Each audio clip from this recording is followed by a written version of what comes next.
You're slide out of your mother somewhere in South America. Other newborns pile on top of you as your mom gives birth to 3 more. Around you, the rest of the females are doing the exact same thing. Your species evolved to give birth all at once. You crawl out from beneath the bodies, with your legs already strong enough to hold you. Nearby, one of your siblings is already getting fed, so you push into the nearest female capybara, hoping for milk. But she turns sharply and knocks you aside into the mud. You pick yourself up, and this time, find your real mother. She stands quietly as you approach, letting you fill your stomach. Then suddenly, the adults start moving. They head quickly toward the pond, so you follow. You try to stay close, but your legs are too short and you can't keep up. You slip into a soft patch of mud, with your front legs sinking down until you can't move. Your mother notices and comes back. She lowers her head under your chest, lifting you free from the mud. She carries you down to the pond's edge and sets you gently into the shallow water. As you float there, something large rises beneath you. A crocodile slowly breaks the surface. You stop moving, but your mother doesn't react. She just watches. The crocodile doesn't attack. Instead, it drifts silently for a moment, then goes under you and lifts your body while you sit on its head. It swims forward onto the dirt and you jump off. Then it goes back and disappears into the water. Crocodiles aren't always dangerous. Sometimes they're just passing through, and you're lucky enough to catch a ride. But you don't want to be there when one decides it's hungry. You're 3 weeks old now, and most of your day is spent floating. A white bird lands on your back. It moves slowly, pecking at your fur. It's not here to hurt you. It's eating ticks and flies. These birds follow capybaras for food, and your kind lets them stay. 2 other young capybaras swim over. They're the same age as you. One bumps into your side, then kicks off and spins around. He's trying to start a game, so you chase after him. You lunge forward, kicking hard with your front legs, then twist away before they can hit you.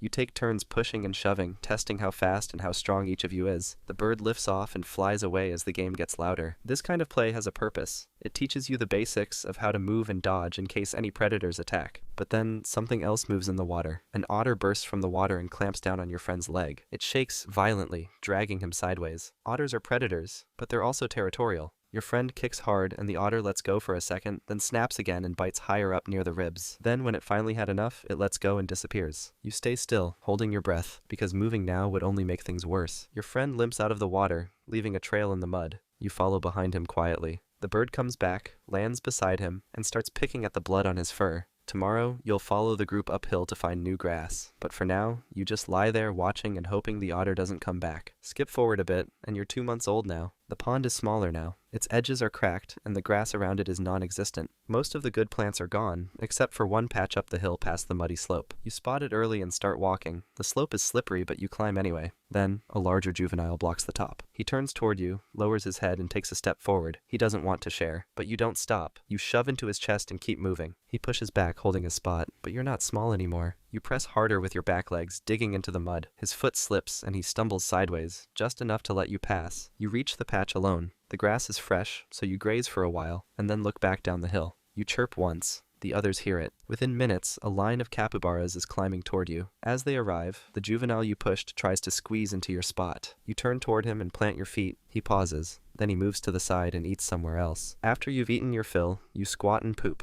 Then you turn, lower your head, and eat it. You've seen the adults do this before. You didn't know why until now. Your gut isn't fully developed yet. It needs the bacteria you just passed. That's how your stomach learns to break down the tough stems and roots you'll rely on as you grow. That evening, your group settles on the hill. You lie down beside 2 others. The juvenile you challenged stays nearby, but doesn't come close. You don't know if he'll try again tomorrow, but if he does, you'll be ready. You're 6 months old now, walking along the edge of the pond, searching for new shoots poking out of the dirt. Most of the grass near the water is gone, so you wander farther than usual. A patch of dry leaves looks soft enough to stand on, so you step forward. But as soon as you do, the ground starts moving. Tiny red bodies pour out from underneath. You freeze for half a second, then the biting starts. They cover your legs, your belly, and your neck. You squeal and jump, shaking your limbs trying to kick them off, but it doesn't work. Their jaws clamp down and don't let go. You bolt straight into the water, dragging the swarm with you. You dunk your entire body under, blowing bubbles through your nose. You come up once for air, then dive again, rubbing your head against the mud at the bottom. It helps, but it's not enough. The ants are still clinging to the softer parts of your skin. You stay in the water until your body stops twitching,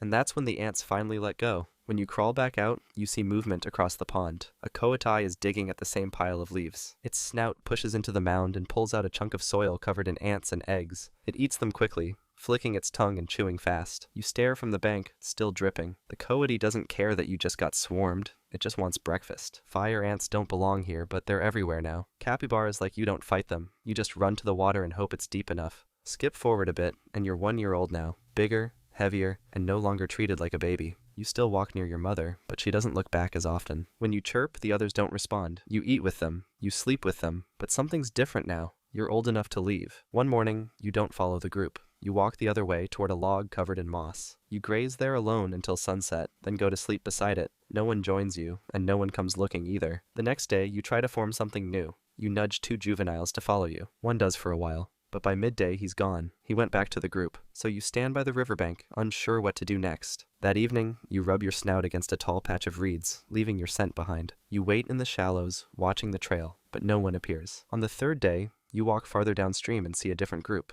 There aren't that many of them. A few females lie stretched out on the bank, and 2 juveniles graze nearby. One big male stands near the edge of the water, chewing slowly. He's twice your size, with thick shoulders and half-torn ears. Every part of him says, "Don't try it," so you don't. You stop just out of view, then lower your head and step into the water, just enough to let the current drift you past them. You angle your body away and start grazing like this was your plan all along. The big male lifts his head once, watching you for a moment, then goes back to chewing. He doesn't chase you off, so you stay. You're 2 years old, and you've been living with your new group for a year now. You're walking beside the dominant male, keeping just behind his shoulder as he steps through the mud and stops to graze at a patch of fresh grass. You lower your head and feed too, keeping your movements small so you don't draw attention. He starts moving again, and you follow without thinking. You're focused on the path, being kind of a beta male. Then the male suddenly slows down, lifting his head and freezing in place. Before you understand what's happening, a puma explodes from the bushes. Its paws hit the dirt in a full sprint, aimed straight at both of you. You're too close to run. It will catch whichever one of you falls behind. So you lower your head and ram the male in the ribs, pushing your full weight into him. He stumbles sideways and lands on his back. The puma leaps mid-stride and crashes into him just as he starts getting up. It starts ripping him apart,